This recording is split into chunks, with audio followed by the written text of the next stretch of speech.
Good evening and welcome to Scotland at 7 here on Broadcasting Scotland. My name's Kenny McBride and I'm joined this evening by two excellent guests. Firstly, one of our regulars, Chris McCusker from the SNP Socialist Group. Chris, how are you doing today? Fine, Kenny, a bit disorganised. I've rushed to get to my virtual studio this evening. Well, we are glad that you made it. And on the other side of me, we have the co-founder of Dundee Together, Siobhan Tolland. Siobhan, how are you? Not bad, thanks. Excellent. Well, I'm glad we've got both of you here. We start this evening, as we always do, with our coronavirus statistics update. So, as of 2 p.m. today, a total of 1,273,538 people in Scotland have been tested through NHS Scotland labs and UK Government regional testing centres.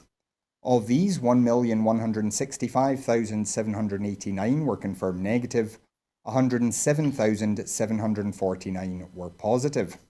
There were 845 new confirmed cases of COVID-19 in Scotland today, and sadly, 24 new reported deaths.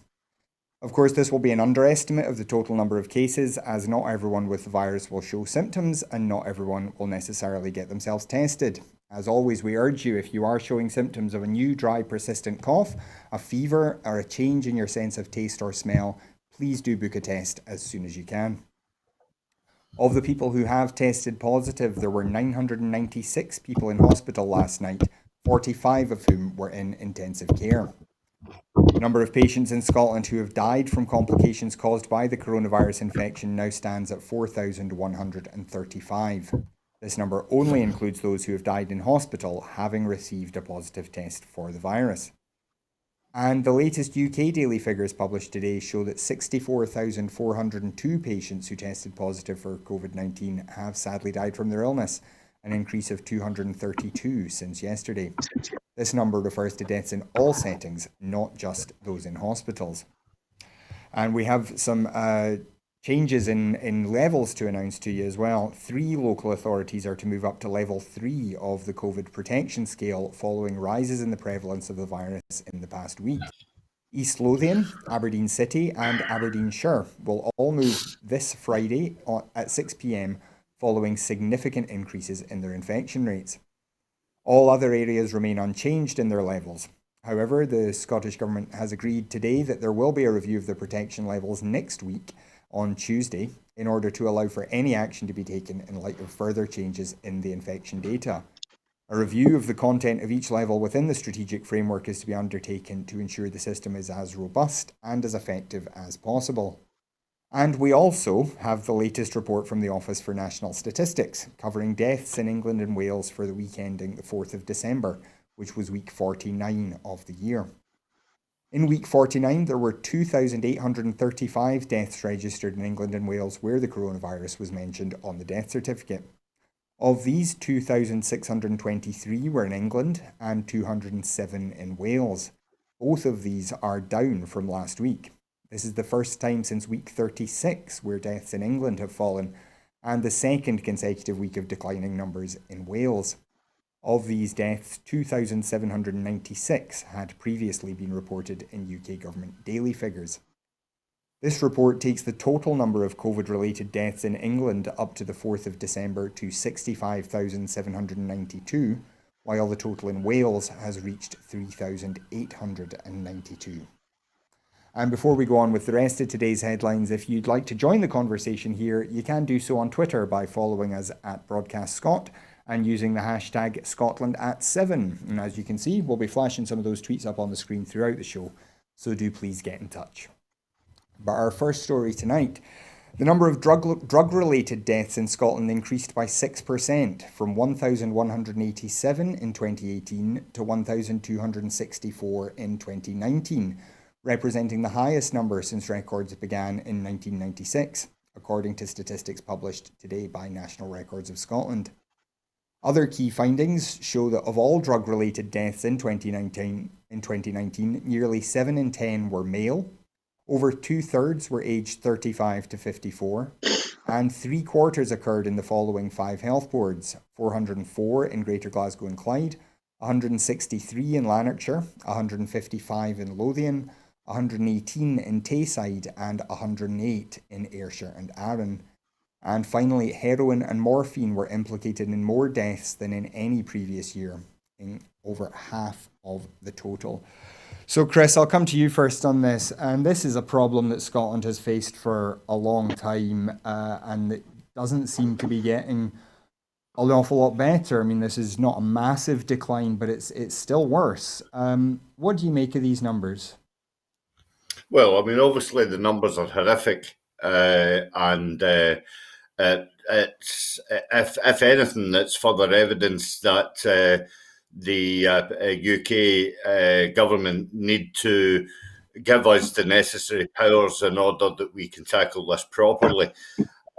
You know, it has to be said that there has to be greater collaboration within the Scottish government for all parties to take this seriously, and whilst calling for the UK government to devolve the powers necessary to the Scottish government, you know, we have to do what we can, given the limited powers that we have, possibly under the Devolved Health Act.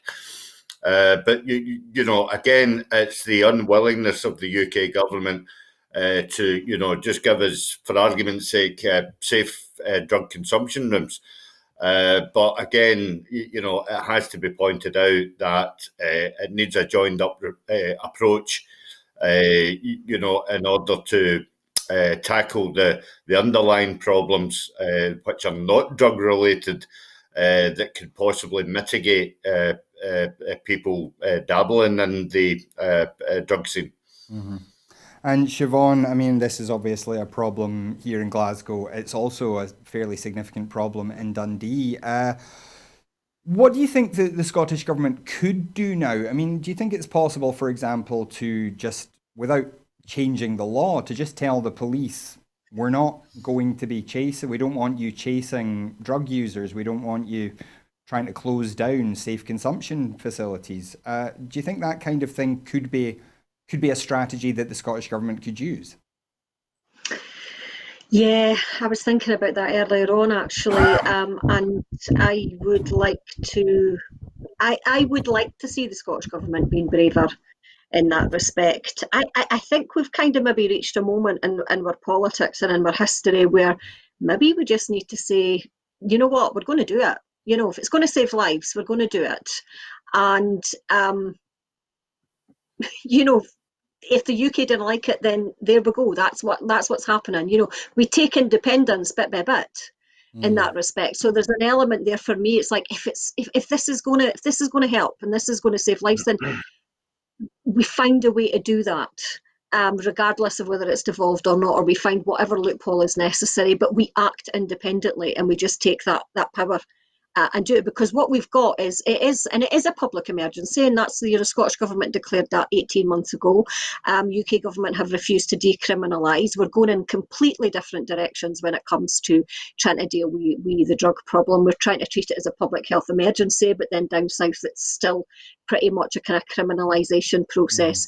And then there's also, and Chris kind of hinted at that earlier on as well, that we really have significant challenges here in terms of poverty. Now, poverty and deprivation is one of your biggest issues when it comes to drug addiction and drug abuse, because they exist in the main within marginalised and deprived communities. So we've got real fundamental kind of societal issues going on here that we need to tackle. But yeah, I would like to see the drug, you know, safe rooms just set up, and the kind of de facto decriminalisation process. Yeah, I would like to see that, and I would be a big supporter of that as well. But it's also another reason for an independent Scotland. You know, this always comes back to this. We are existing after 10 years of austerity, and we know that it's going to happen again. We know the hints are already there. It's beginning to happen. We can't afford another kind of decade of austerity, because it will rip us apart. And drug abuse and drug problems, that's a symptom of the poverty and inequality that exists. So if we can't fix that within a UK, and the UK is not willing, then we have to fix it outside of that structure. Now, Siobhan, there is obviously poverty in the rest of the UK as well. In Yeah, some places, yeah, it's worse than it is in Scotland. The Scottish Government, of course, has done a fair amount of mitigation of some yeah. of the welfare cuts that have been made over the last 10 years or so.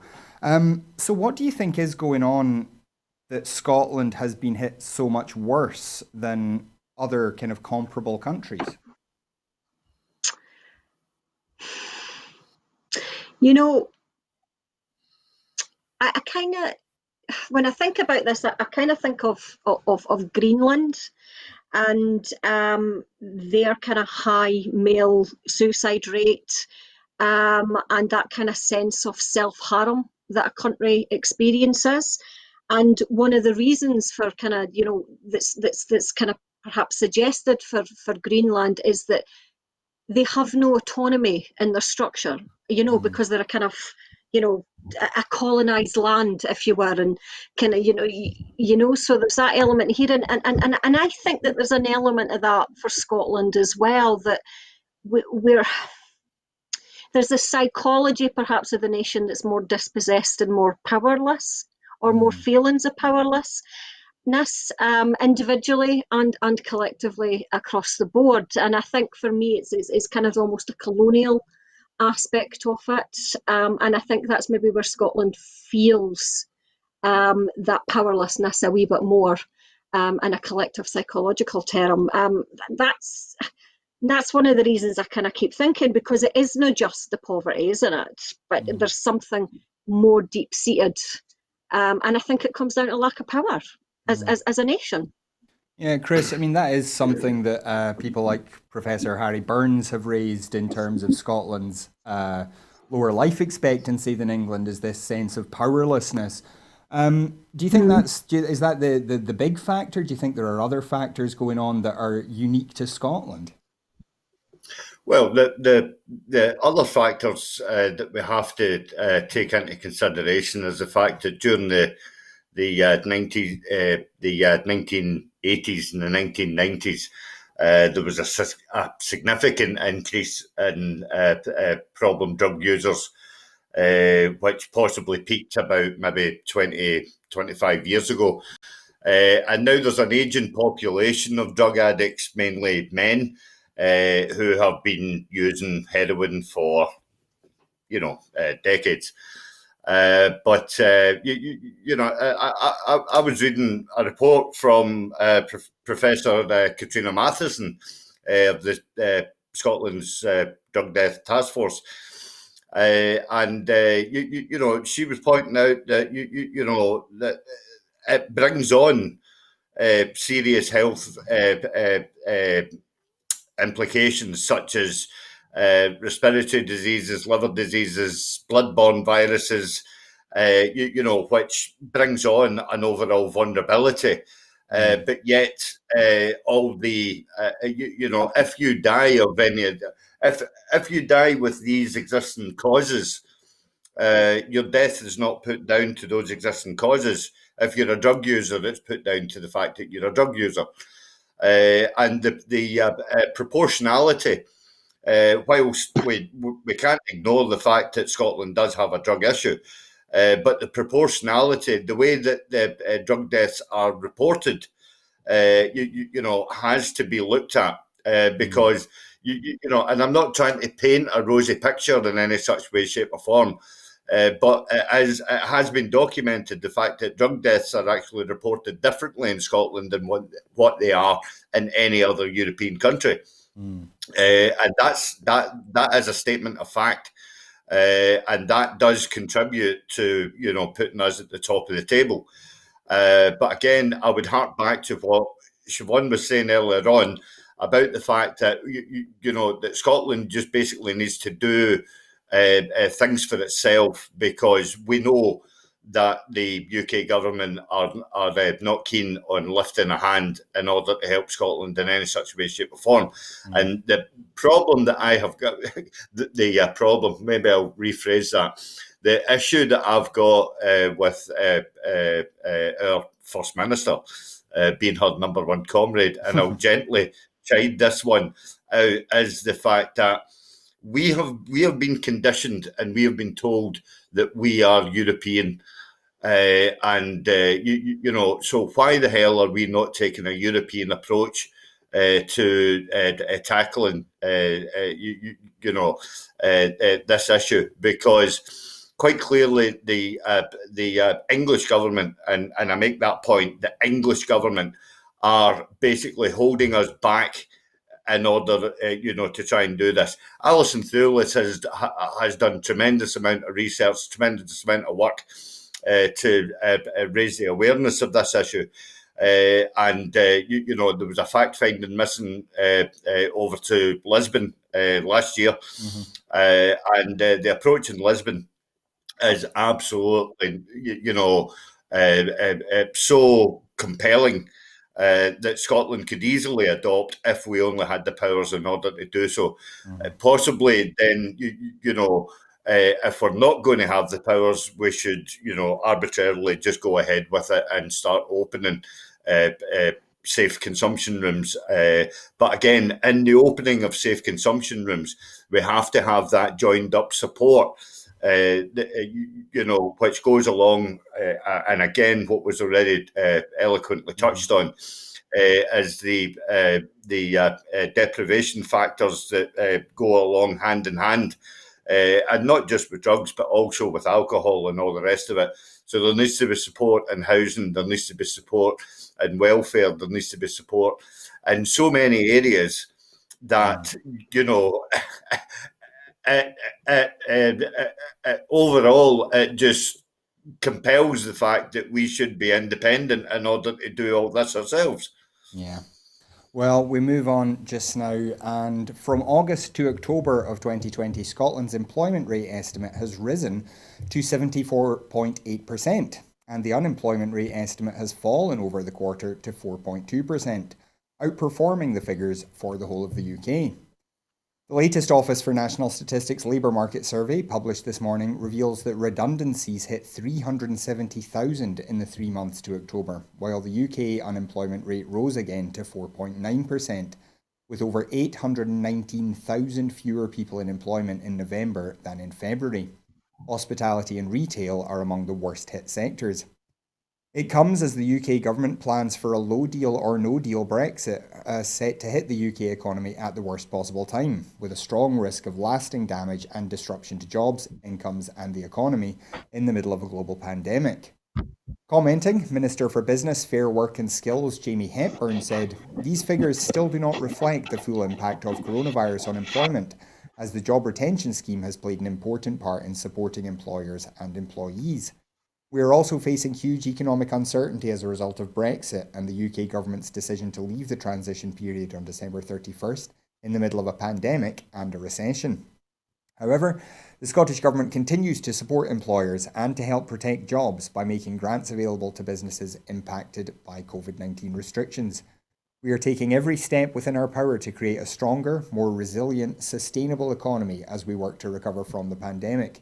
Ensuring people have the right skills to future-proof their careers is crucial in achieving that goal." So, Siobhan, I'll come to you here first. Not massively better than the rest of the UK, but do you think that slight difference is perhaps down to some of the support that the Scottish Government has offered businesses that the UK Government has maybe missed out? I would like to think so. But it's so minimal that it's not going to offset the storm that's going to come. And I think that's, with all the greatest will in the world, the Scottish Government or the Scottish Parliament cannot completely protect us from the devastation that is going to be happening. And that is, the economic impact of COVID, but doubled up with that, with the economic impact of a potential no-deal Brexit. You would need almost a nuclear bunker to kind of protect us from that kind of devastation. And it worries me, and I'm an optimist, But I think that unfortunately it's not enough. We don't have the powers, we don't have the economic structures to plan our economy in the best way that we possibly can. And I know that the Scottish Government are kind of, they are putting in good initiatives, the kind of just transition and these kind of initiatives. They're good initiatives because they're trying to build a high skilled, high wage economy as we move forward. But the integral period is going to be phenomenally difficult, and we need a better welfare structure to ease that transition as well, like what Norway does. Norway has a very good welfare and social security structure to kind of ease the transition between industries and so forth. I just fear that it's not enough. The recklessness of Brexit, in addition to COVID, is outlandishly reckless, and I'm just not sure, whatever power Scotland has, we can't protect ourselves within the UK under those circumstances. Yeah, well, we do move on to a somewhat linked story. The SNP MP David Linden has called for urgent clarity from the UK government over the job retention bonus, which was quietly scrapped by the Treasury last month. The cash grant for businesses, originally announced by the Chancellor in July, was to be available to each of the 1.2 million employers which had furloughed staff throughout the coronavirus job retention scheme and would have paid out £1,000 per retained employee. The Treasury has sought to explain the sudden change in policy as being a result of the extension of the furlough scheme. However, many businesses have voiced major concerns that they now face a black hole in their finances come February. The Glasgow East MP, David Linden, echoed these concerns today in the House of Commons, calling for clarity over the billions in support that has now been withdrawn. So, Chris, this, as we said, this was quite quietly scrapped by the Treasury, and there will be businesses that had kind of budgeted expecting some of this money, and it's now not going to be available. What do you make of this? Well, again, it's endemic of the Tory government to quietly just brush this to the side and not sort of like want to discuss it at the dispatch box. Look, the job retention scheme, which was announced along with the furlough scheme and stuff like that, which I suggested in the show a couple of weeks ago, that was could positively be viewed as a kind of socialist policy, which was as close to UBI as you could probably get. But it was never realistically, it was never sustainable for the UK government to keep on paying. What it thought was a scheme that was only going to be in use for a couple of months, because I say that because the UK government have not taken the coronavirus pandemic seriously and thought it was just a flash in the pan. And this is us nearly a year into the pandemic. It'll be a year when we get into February next. Well, actually, if you think about it, it should be a year this month, but the UK government done, hee-haw over the Christmas months of last year, when we were all warned that it was, on the rise from the Asian countries and into Europe. But, when this was brought in, it was again to run alongside the furlough scheme, as I say, which was covering the wages up to 80%. And again, there were strong rumblings from the Tory government that was always going to be tapered down and reduced to 60% and then further down to 40% and stuff like that. So whilst they have had to roll back on that because of the fact that the pandemic is still prevalent, they've managed to sideline other things, in the hope that people don't realise that they are no longer available. David Linden has been constantly raising this without an awful lot of headway.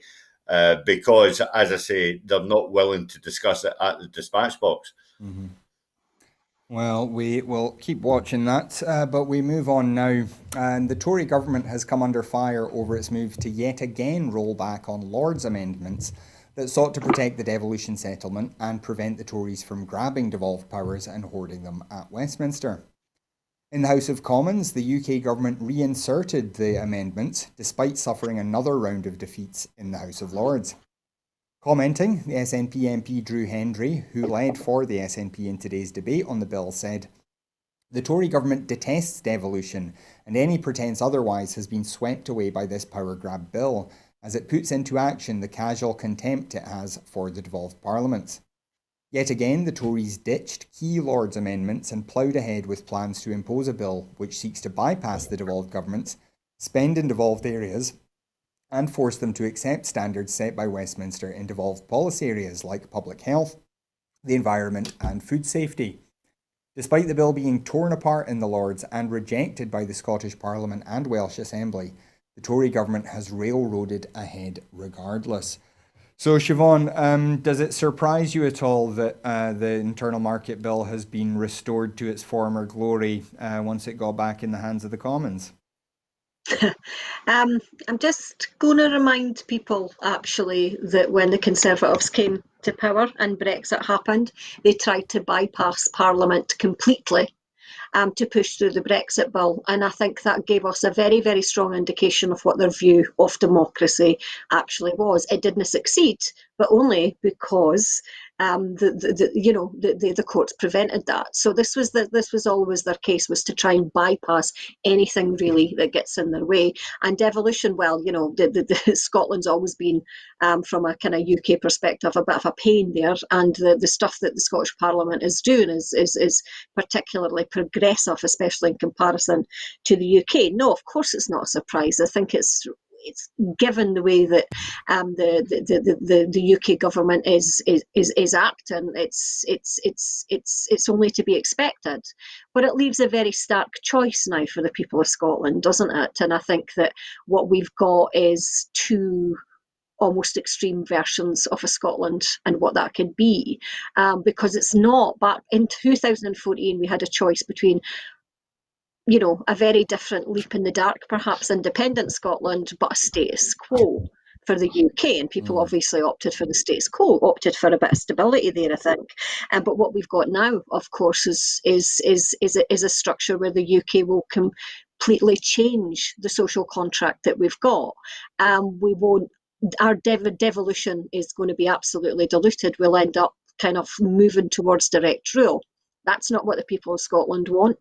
It's a massive change in what the people of Scotland are used to, and it is absolutely not what we want. So there's very stark choices, I think, for people of Scotland to make now. And I don't think people of Scotland are going to accept that in the longer term. No one wants to be ruled by Westminster, especially given how much we tend to like and trust the Scottish Parliament. Social attitude survey tells us that quite clearly. So no, it's not a surprise, but to be expected. But ultimately, I think people of Scotland are seeing through this now. I think it's just a last-ditch attempt to try and suppress what's happening. I don't think it'll succeed. I think like everything that they're doing now, it's backfiring. It's an empire in struggle, and they're just backfiring all the time, I think, in terms of what they're trying to do. Well, we will obviously keep an eye on that bill as it completes its progress through Parliament. But we move on just now to another Brexit story. The SNP has said that the leader of the anti-independence campaign must explain why he has negotiated what he calls the best of both worlds for Northern Ireland, while subjecting Scotland to a disastrous no-deal or low-deal Brexit. Senior Tories Ruth Davidson and David Mundell previously said they could not support any Brexit deal that introduces different arrangements for Northern Ireland, and would be prepared to resign if Northern Ireland was given special arrangements which differ from Scotland. Former Tory Constitution spokesperson Adam Tompkins also warned that what goes for Northern Ireland must go for Scotland also. In particular, there can be no separate Brexit deal for each of the nations that comprise the United Kingdom.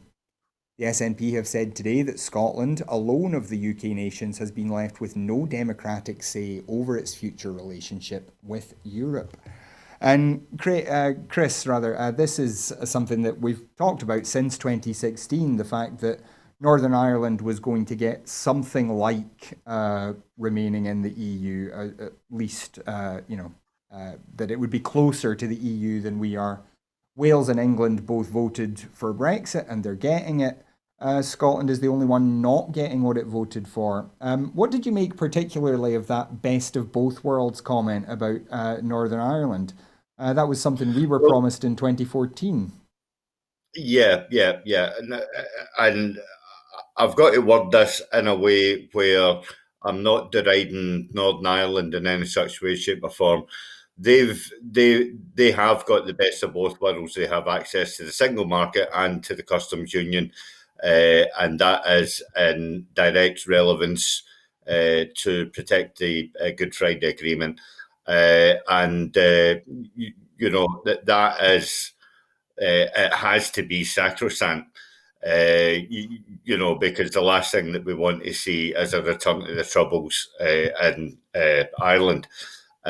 So in order to facilitate that, because it has a land border, then it simply had to happen. The oxymoron and maybe even the white elephant in the room is that if it can be done for one devolved nation, then why can it not be done for the other?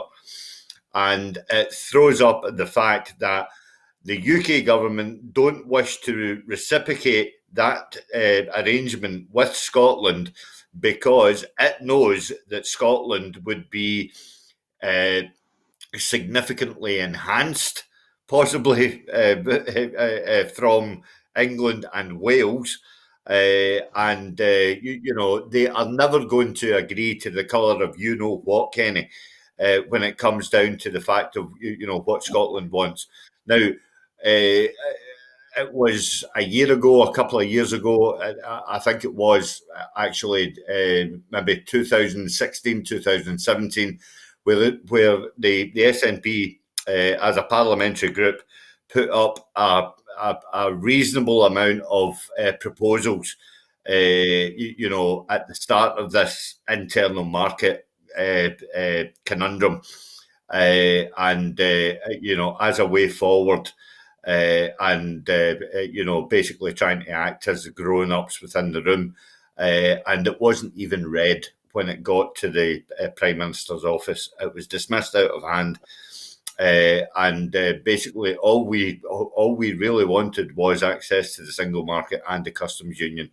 And at that time, we were willing to, in reciprocation of that, we were willing to, bide our time within the UK union. Now that, it has been taken away from us, arbitrarily, and we can see the fact that Northern Ireland is going to be at a significant advantage over Scotland with regards exports and imports, with regards of the freedom of movement, with regards trade union rights, workers' rights. Because at the end of the day, Northern Ireland will have to take their directive from the EU. And the EU aren't going to water down workers' rights. It's not going to water down safety standards. It's not going to water down, freedom of movement in any such way, shape, or form. So they have got everything that that they possibly voted for. And I say that because Northern Ireland also voted to remain within the European Union. So what we have here is the fact that the UK government are biting their nose off to spite their face, and everything that they're doing with regards to Scotland, and every time, and I think Drew Hendry actually made reference to this in his speech earlier on, is that every time that the Tories do something which is detrimental to Scotland, or they say something that is detrimental to Scotland, it ramps up our case for being independent. And now it has been pointed out that is 16 Survation polls in a row, which clearly states that the people of Scotland now want Scotland to be an independent country. And every time the Tories open their mouth, they make that case even stronger. And we haven't even started campaigning yet. Now, when we did start to campaign, it was back in the low 20s and we got it up to 45. If we're starting at a baseline of, just say for argument's sake, 52, what are we going to end up with? We're looking at the high 60s, possibly low 70s, in favour of Scotland being an independent nation, capable of playing its own hand at the European table. And also we have to remember the fact that the representation at the European table would deliver Scotland 12 MEPs as a minimum. You only have to look at how Southern Ireland are getting on within the European Union, and it's all about collaboration. And what the UK Union is all about is about self-preservation, and that only applies to the southeast. The north of England are starting to see the true face of the Tories.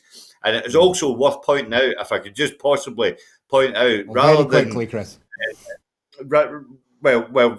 trying to point out the fact that we're waiting on 2 resignation letters, we also need to point out that UK Labour last night again sat on their hands and did nothing, absolutely nothing, to help Scotland stand up against the internal market bill that we're currently discussing at this moment in time. They abstained. There was no backbench representation in that chamber whatsoever. So Scotland need to look at what UK Labour are actually all about. And when it comes to May, I seriously hope that the Labour are put into their place and that the Greens actually do take over from them. Well, we move on now to another Brexit-related story. Fearing a trade deal between the UK and the European Union might be elusive, Snag Tights, a Scottish newcomer in the hosiery business, has set up a hub in Europe this year to avoid potential tariffs, bringing 30 jobs to the Dutch town of Venlo. Snag's tights are made and dyed in Italy, and until recently were sold and distributed from Livingston in Scotland. Without a UK-EU trade deal by the 1st of January, Snag's tights would face 12% in tariffs upon arrival in Scotland from Italy. Then, shipments back to Europe, a third of its market and growing, would mean a second 12% tariff on top of that. The business risked devastation. Dutch officials say Snag, founded in 2017, is one of hundreds of companies to have shifted jobs to the Netherlands from the UK over the past 2 years. After some wooing by Dutch officials, Snag chose to open a new packaging and distribution centre in Venlo in the southeast of the country due to its strategic location and the availability of English-speaking workers. Michel Bakuzen, a spokesman for the Netherlands Foreign Investment Agency, noted that Snag was not the only company abandoning the UK.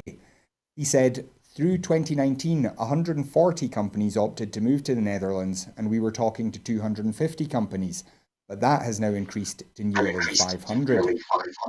Snag's chief operating officer, Polly Letson, said, "We probably would have gotten a bigger warehouse in Scotland, but instead we're here. It's cemented the ties that we hope to build with our customers in Europe because we can deliver faster here." Now, Siobhan, I know practically every woman I know is a fan of Snag's tights. The thought of these tariffs just on consumers in Scotland is steep enough, but then adding tariffs for them to go back to Europe just makes it unviable for businesses to keep going in Scotland. We're hearing 500 companies potentially moving to the Netherlands, potentially others moving elsewhere. It's really marked how bad Brexit could be, isn't it? Yeah. Yeah, I think so. I do love Snag tights, by the way. Yeah, I mean, this is we knew this was going to happen, didn't we? I mean, we knew this. This is why Scotland was sitting there in 2016 going, why would we leave Europe? It's that kind of process. But why would these countries not go to Europe? Why would they choose to remain within the UK with those tariffs and with a kind of and a very, very tight restriction on kind of European trade? I mean, the uncertainty, if nothing else, has kind of driven quite a lot of companies away and moving into Europe. The market's much bigger there. It's much here. The whole point of the European Union is it allows a freedom of trade. That's the whole point. That's the price, unfortunately, that we're going to have to pay for leaving. And it's going to be a very, very big shock to the system. I don't think we quite maybe understand how difficult that might be. This is in addition, of course, to kind of a lot of kind of businesses probably crumbling because of COVID as well. So we've got that kind of dual process, and it goes back to this: we didn't vote for this. Had we got this best of both worlds deal like Northern Ireland did, and good luck to Northern Ireland, because there was a kind of protection of peace there, which was kind of so much more significant as well. But had we been given some kind of arrangement like that, then we could have been protected as well. Comes back to what I was saying earlier. There's only a limit to what Scottish government can do, or the Scottish people can do, to protect ourselves from this onslaught that's actually happening now. And that's what it is. It's an onslaught. We never voted for this. We never asked for this. But yet here we are in a situation where, kind of snag types are leaving, and I say that flippantly, but I don't mean it flippantly at all. Because this is serious. We are going to lose companies. We are going to lose businesses. We're going to lose jobs. We're going to be absolutely isolated from a European market, and God knows what's going to happen over the next few weeks in terms of the deal as well. Yeah. I'm just going to say on a personal level that, I'm medication dependent, so that adds kind of extra tension and extra worry at a personal level for me, in terms of medication, and, kind of obviously that kind of travel between countries and so forth as well. So it's a very, very difficult situation. Why would a company, if you're based on, trying to run a profit, why would you accept those kind of levels of tariffs when you can shift across to another country and do it? That's the joy of being part of Europe, isn't it? Is that we can have that freedom. Yeah. Yeah, I should point out that we're not taking any sort of payment from Snag Tights. We did just think that was an interesting story that highlighted a wider issue.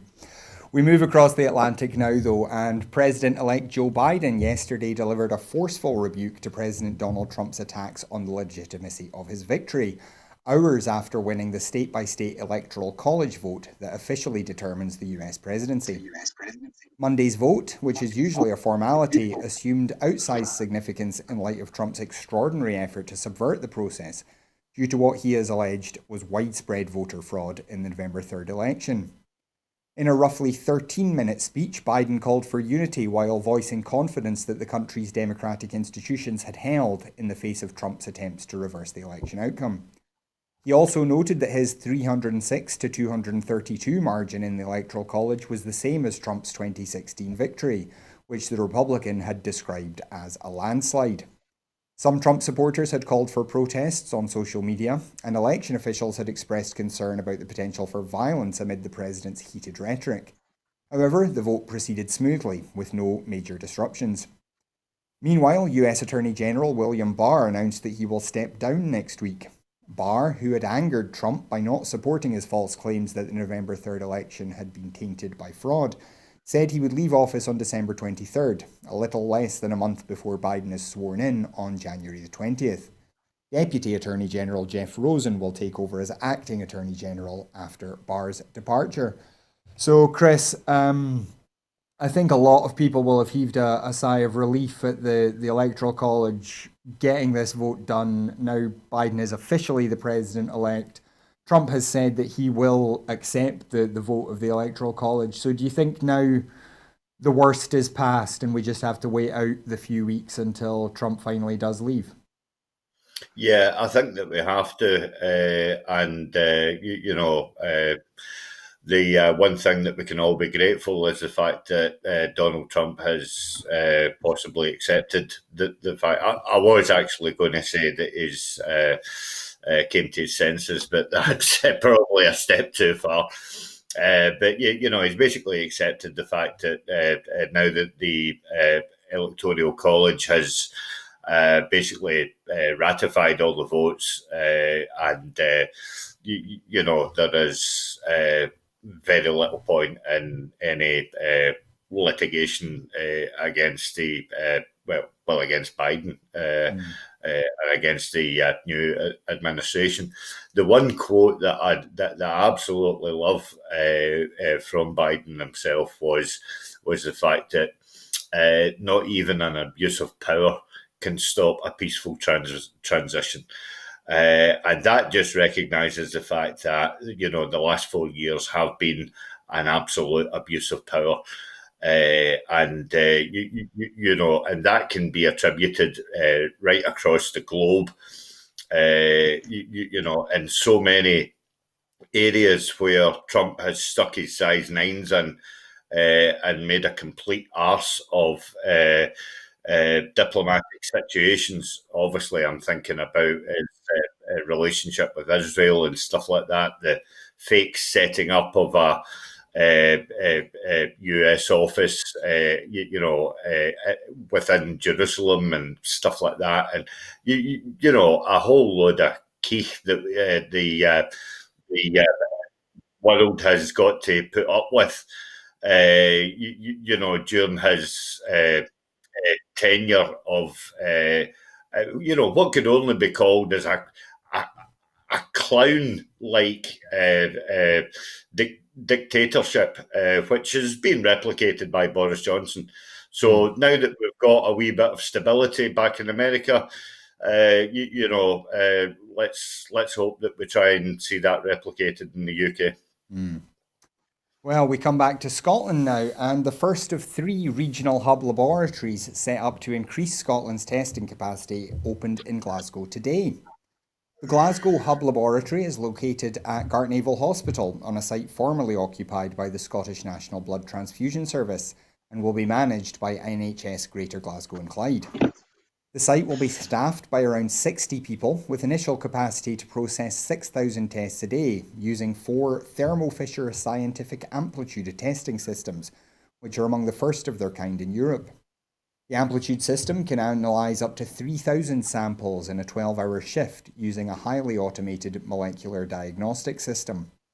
Health Secretary Jeane Freeman visited the site on Saturday ahead of the going live date to meet with and thank the staff involved for their efforts.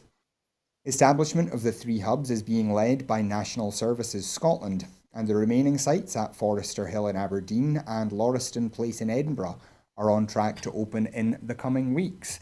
So Siobhan, this ability to ramp up testing should make fighting the pandemic significantly easier, shouldn't it? Hopefully, although the tests are obviously only one part of the process, it's a great thing to see. It's actually it's a good thing to see Scotland being innovative, as we often are. But yeah, the testing's great. It dawned on me while you were kind of talking, though, that there's an element here that, if we look at the different approaches between Scotland and England, and part of that has been that England has for so many decades now moved away from a kind of from a governmental structure and in terms of health and well-being and so forth, and they see the responsibility is very much separate, and it, basically people's well-being thrown to the kind of the wolves of the market, I suppose.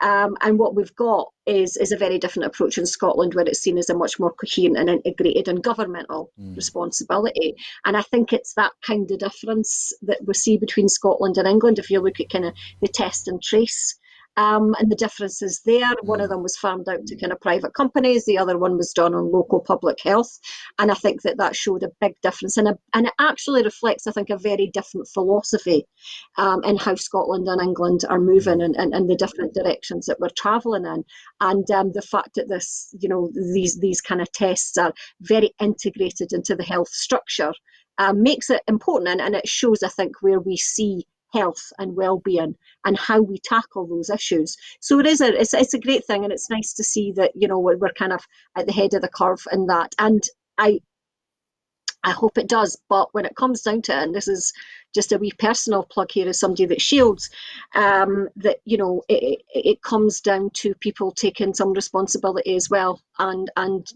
not, you know, not taking the risks that perhaps we all feel we want to, especially as it comes up to Christmas and stuff. I'm noticing this week that the percentage figures are slightly higher than they have been, which is kind of worrying me in the lead up to Christmas. But with a good integrated approach and a good testing and a good sense of collective well-being, I think that people in Scotland do tend to have. I think that, you know, this could be good news, but please, people, be careful at Christmas. Yeah, absolutely. There is actually a meeting ongoing as we speak between the Westminster government and the devolved governments about potentially reversing the decision around Christmas. Yeah. We didn't have any news from that when we went on air. If something does come up in the next 10 minutes, we'll let you know. Otherwise, I'm sure we'll discuss it tomorrow. But we move on now, and the total number of full-time equivalent teachers has risen to its highest number since 2008. New figures have revealed that there were 53,400 teachers employed in early learning and childcare, primary, secondary and special schools, or centrally employed. This is 1,153 more than the 2019 total. Average class size in primary schools fell to their smallest since 2012, down to 23.1 from 23.5 last year. The 2020 pupil-teacher ratio for all publicly funded schools was 13.3, an improvement on 2019 when it was 13.6. This data relates to the annual census of pupils and teachers, which took place on the 16th of September this year. So, Chris, this is good news, isn't it? This has been a long-term goal of the SNP in government to reduce class sizes, increase teacher numbers. Still not exactly where they want to be, but moving in the right direction. It is. It's moving in the right direction, as you say, Kenny, and we have to laud the fact that we are now seeing class sizes at an all-time low since 2012. You know, I want to see this being recognised and lauded as well from the main teacher unions and also my comrade Larry Flanagan. You know, and it shows that the Scottish Government are, you know, where possible, trying to get on with doing the day job. You know, and it has to be mentioned that a drop in class sizes is, you know, a crucial element in the actual closure of the attainment gap. It's not something that can happen overnight. But you know, it is something that will go a long way in order to you know, deliver that equality and that excellence that the education system needs in order to you know, I mean, possibly return to the former glories that Scottish education has always been renowned for. But you know, I mean, I always wince when I hear the unionists rattle on about you know, especially what's his name, Willie Rennie. This seems to be a pet subject of his. But you know, I can only look at it from my own point of view and see that you know, my two boys have surpassed me, and I only got to college level. Both of them have went to university, and young Scott's doing a master's and a postgrad. You know, my daughter, she went on to college as well and stuff like that. You know, and I honestly, I do wince when they start claiming that you know, under the SNP, education has regressed. I don't think so. They haven't got everything right, but by God, they're certainly doing all the right things in order to try and, you know, at least keep pace and possibly outstrip the other devolved competencies within the UK. So it's welcome news. It has to be welcome news. Okay, well, we move on now to our last story of the evening, and Scotland's least well-off families have seen a marked increase in their incomes from three Scottish Government benefits, according to an evaluation published today. The evaluation of the three Best Start grant payments shows that families on the lowest incomes were able to buy essential items for their children as a result of the new benefits. Best Start grant is available to families on low incomes as their children reach certain key stages. They are able to access this whether in or out of work, as long as they get one of 8 qualifying benefits or tax credits available through the DWP or HMRC. People receiving the payments said that the money helped them stop getting into debt or having to cut down on other essential household spending, such as food and bills. People were able to use the money to help buy essential items for their children, like cots and prams, as well as to arrange days out for their family or to buy books and clothing. Parents and carers in and out of work who get benefits or tax credits are being encouraged to check if they are eligible and apply. So Siobhan, I mean, it's not exactly a shock that new, more generous welfare benefits have helped people to stay out of poverty. What do you make of this news and these grants in particular?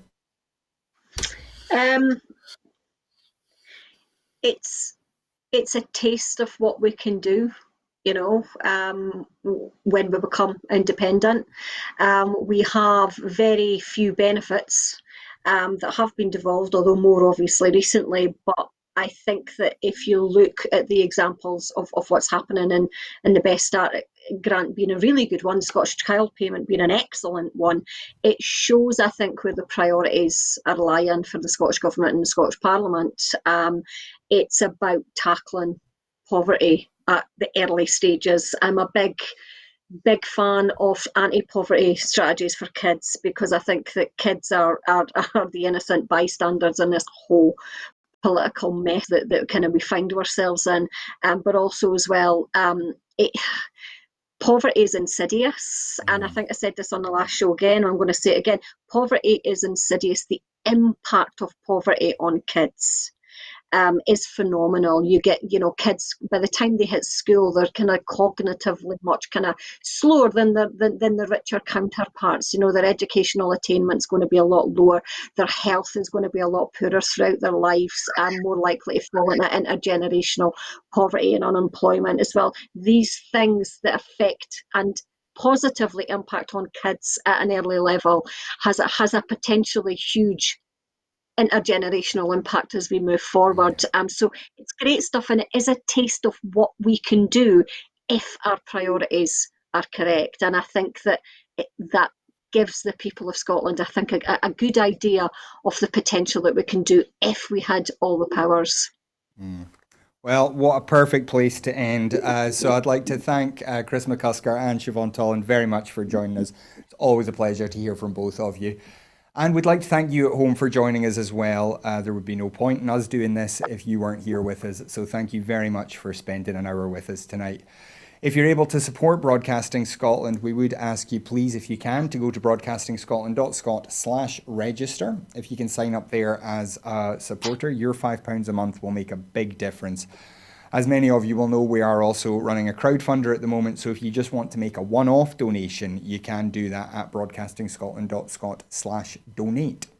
Now, if you're not able to support us financially, we do understand that, and we absolutely, still want you as a viewer, so the shows will always be free to view online. But you can still make a big difference for us by following us on Twitter at Broadcast Scot, by liking our Facebook page, by subscribing to our YouTube channel, by subscribing to us on the Amazon Fire Stick, and then sharing the shows around with your friends, your family, whoever else you might talk to about the news. Let them know where we are, what we do, and why you think it's worth giving us a try. We'd love for you to help us build our audience that way. And finally, we've talked about this crowdfunder to raise money to employ staff, but we do still need volunteers as well. It's not going to be it's going to be very difficult for us to raise money to pay for everything that we want to be able to do. So if you're interested in getting involved here, whether you just want to keep your hand in with some old skills or learn some new ones, do please get in touch with us. There are lots and lots of opportunities in front of and behind the camera. just get in touch, let us know what you'd like to do, and we'll find a place for you here at Broadcasting Scotland. But that is all we have time for tonight. So thank you once again to Siobhan and to Chris. I will be back again tomorrow at 7. But until then, thanks for joining us and have a great evening. Good night.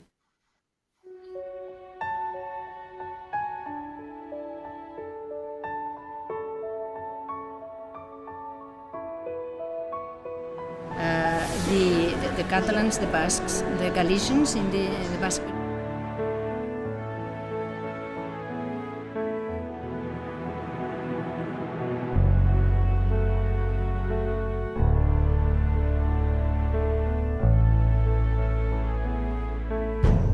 An independent future for Scotland.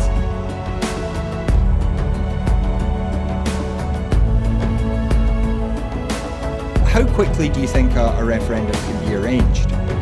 Best practice demands that it should be 6 months.